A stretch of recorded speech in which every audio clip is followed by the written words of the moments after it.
Hello नमस्कार, मी Ranjana होमकुक Ranjana channel वरती आपले सर्वांचे मनापासून स्वागत आहे। चला तर मग आजच्या नवीन रेसिपीला सुरुवात करूया। तर इथे मैद्याचा वापर मी करणार नाहीये, गव्हाच्या पिठाचा इथे मी पिझ्झा बनवणार आहे। इथे मी अर्धा कप घेतलेला आहे कोमट पाणी। इथे मी 1 चमचा घेते पिठी साखर। इथे पिठी साखर जर तुम्हाला वापरायची नसेल तर तुम्ही इथे 1.5 चमचा साखर घेऊ शकता। हे कोमट पाण्यामध्ये आपली साखर व्यवस्थित मिक्स करायची आहे। यामध्ये आपण 1.5 चमचा घालणार आहोत ड्राय ईस्ट। हे पण इथे आपल्याला व्यवस्थित मिक्स करून घ्यायचं आहे। ऍक्टिव्हेट ड्राय ईस्ट वापरलेला आहे, तर ह्याची लिंक मी डिस्क्रिप्शन बॉक्स मध्ये दिलेली आहे। तुम्हाला जर खरेदी करायचं असेल तर तुम्ही तिथून ही खरेदी करू शकता। 5 ते 6 सेकंद इथे व्यवस्थित आपण हलवून घ्यायचं आहे आणि 10 ते 15 मिनिटे इथे आपण हे ऍक्टिव्हेशन होण्यासाठी बाजूला ठेवून देणार आहोत। 15 मिनिटांनंतर ईस्ट आपला असं व्यवस्थित फुलून आलेला आहे। जर तुमचं असं झालं नाही तर ईस्ट आपलं एक्सपायर्ड असू शकतं, त्यामुळे ते बघून घ्या। खराब आहे असं समजा आणि त्यापुढे पुढची प्रोसेस तुम्ही करू नका। तर हे बघा असं व्यवस्थित आपले फुलून यायला पाहिजे। इथे मी 1.5 कप घेतलेला आहे गव्हाचं पीठ। चवीपुरतं इथे घालायचं आहे मीठ। हे मीठ आपल्याला इथे व्यवस्थित मिक्स करून घ्यायचं आहे। ईस्ट आपल्याला ह्यामध्ये घालून घ्यायचं आहे।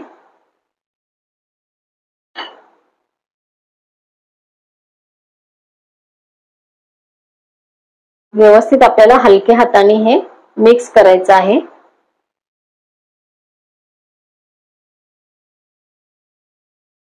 आणि इथे आपल्याला थोडं थोडं पाणी घालून आणि हा मऊसूत आपल्याला गोळा इथे मळून घ्यायचा आहे।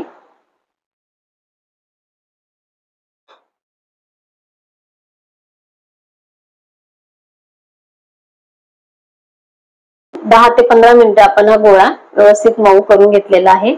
इथे गोळा सुकू नये म्हणून आपल्याला थोडंसं अगदी इथे तेल लावून घ्यायचं आहे।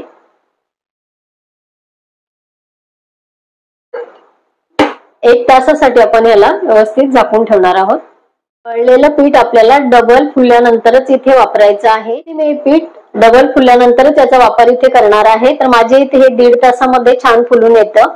तर प्रत्येक ठिकाणचं टेम्परेचर वेगवेगळं असतं, त्याप्रमाणे इथे कमी जास्त वेळेचा होऊ शकतो। मी पिझ्झा स्प्रेड बनवण्यासाठी 3 चमचे इथे घेतलेला आहे मी टोमॅटो सॉस आणि आता इथे 4 चमचे टाकणार आहे chilli sauce. Red chilli sauce मी इथे 4 चमचे घेणार आहे।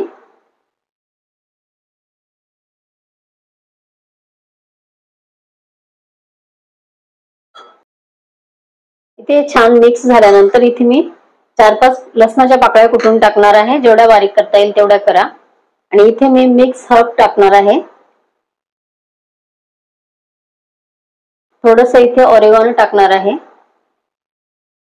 आमच्या इथे लहान बाळपण हे खाणार आहे, त्यामुळे मी इथे चिली फ्लेक्स नाही टाकलेला आहे। तुम्ही याच्यामध्ये चिली फ्लेक्स टाकू शकता। इथे आपलं पीठ छान फुगलेलं आहे। इथे आपला पिठाचा गोळा डबल झालेला आहे। छान इथे बबल्स आलेले आहेत आपल्या पिठामध्ये। आता आपण पिझ्झा बनवायला घेऊया। यातली आपण हवा काढून घेणार आहोत। थोडंसं आपण हे पीठ सर्व एका ठिकाणी गोळा करून घेऊ। पिझ्झा बेस बनवण्यासाठी मी इथे पॅन घेतलेला आहे। तर इथे पिझ्झा खाली चिटकू नये म्हणून मी इथे थोडंसं तांदळाचं पीठ टाकून घेतलेलं आहे। तर तुम्ही इथे पिवळं मक्याचं पीठ इथे टाकून घेऊ शकता, किंवा तुम्ही इथे कॉर्नफ्लॉवर सुद्धा घेऊ शकता। पिझ्झा बेस बनवण्यासाठी तुम्ही इथे स्टीलची डिश सुद्धा घेऊ शकता। आपल्याला हा पिझ्झा बेस छान इथे स्प्रेड करून घ्यायचा आहे।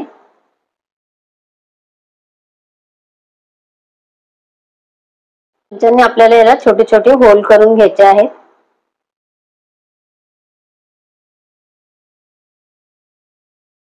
आपल्याला इथे पिझ्झा स्प्रेड टाकून घ्यायचा आहे।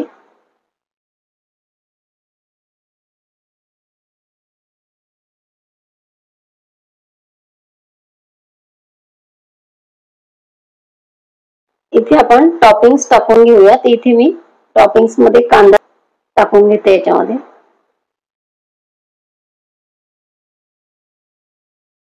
इथे मी शिमला मिरची टाकून घेणार आहे।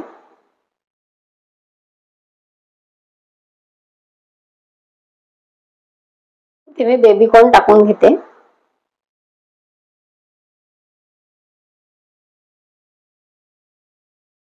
इथे मी पनीर पिझ्झा बनवते म्हणून मी इथे पनीर टाकून घेते, पण मी इथे कच्चं पनीर टाकून घेतलेलं आहे. तुम्ही पनीर थोडंसं परतवून सुद्धा याच्यामध्ये टाकू शकता. मी ब्लॅक ऑलिव्ह टाकून घेते. थोडेसे मी आता टाकून घेतले आणि थोडेसे मी चीज टाकून घेतल्यानंतर इथे टाकून घेणार आहे. इथे मी घालते चीज. मोझरेला चीज वापरते. थोडेसे ऑलिव्ह मी इथे टाकून घेते, ते छान दिसतात. मी कढईमध्ये पिझ्झा बेक करणार आहे, त्यासाठी इथे मी कढई गरम करायला ठेवली आणि इथे मी थोडंसं मीठ घातलेलं आहे. कढई मी गरम करून घेणार आहे. इथे आपली कढई छान गरम झालेली आहे.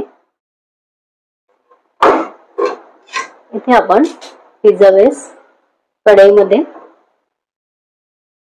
ठेवलेला आहे. तर 35 मिनिटांनंतर आपण ह्याला उघडणार आहे.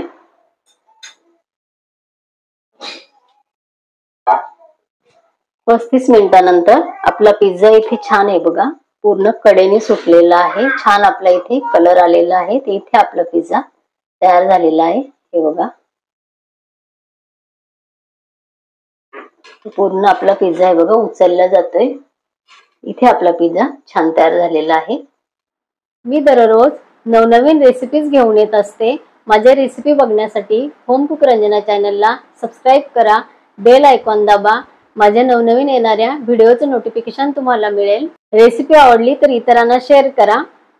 इथे आपण गव्हाच्या पिठाचा हेल्दी पिझ्झा बनवलेला आहे, तर नक्की करून बघा, तुम्हाला सर्वांना आवडेल. तर भेटूया परत असंच एका छानशा रेसिपीवर उद्या सकाळी 11 वाजता. Bye bye.